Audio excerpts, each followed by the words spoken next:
Hey kids, it's Alex here from the city of Barrie checking in to say hello. It's been another week and we are really missing seeing you all in our rec centers. But in the meantime, we're happy to be coming to you with another video on something you can do at home to have a little fun. Now, if you're anything like me, you really love golf. And you may love golf so much that even though the courses are closed, you've got yourself a new putter. And you really want to use this putter pretty badly. So today I'm going to show you how you can use this putter by building your own mini putt course at home. All you need to play is, of course, a putter and a golf ball. And you can set up your own holes in your house, preferably somewhere on the carpet if you have it, so the ball stops a little bit easier than on hardwood floor. And what you can do is, using random objects you can find around the house, you can make a little golf course. And if you don't have enough space to make a full 18 holes, like myself, what I like to do is just make one hole at a time. I can play the hole, and then of course tear it down and make a new one and go from there. So here are some examples of things you can do to help add a little extra fun to your mini putt course. So here's the first example. It's just a nice long straight putt, and you'll notice what I'm doing is just using a plastic cup as a hole, laying it down on its side, and it's big enough that the ball can fit in. Here's another example, an object that you can go under or around.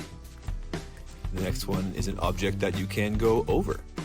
This is a foam roller that I should be using more than I have been. But now it's getting used for golf, which is great. If you have a child who's willing to lend you their xylophone, here's another option there.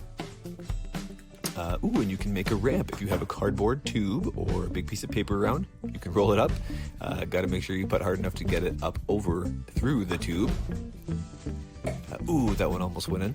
And you'll see what I do here is I'll just go up and turn the cup and then tap the ball in there. And we'll call that one a 3-putt. Now here's another example where you can have some objects in the way. In this case, I've got a putt all the way around. So that's 2. Maybe I'll be able to get a look at the hole here. Oh, no, hit this object, so that's 3, and a tap in for a 4-putt, something I'm familiar with from the real golf course as well. Now here's another object, a nice ramp up across a cardboard box, dropping down. You can see there I built a barrier, so if I didn't get it over the ramp, I would have been stuck and had to go back, but luckily I was able to get over there. And if you have a nice empty box, or in this case, one that still has the child gate you should have put up 3 weeks ago in it, you can use it to make a ramp where the ball can go up and down.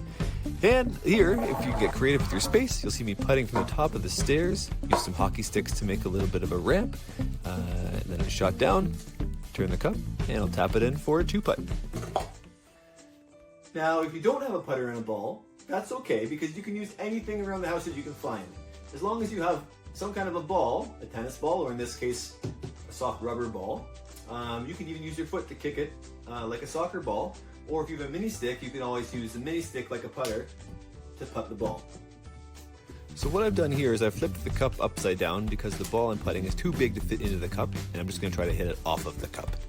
And also the benefit of using a soft ball is you can do lots of fun things like shooting it up the stairs or over furniture or all around your house just to get some extra fun.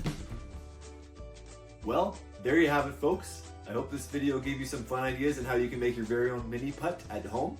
And if you want to add in some arts and crafts fun, maybe work on your math as well, you can make your own scorecard so you can keep score. Okay, that's it for this episode, and we'll see you next time on Together at Home.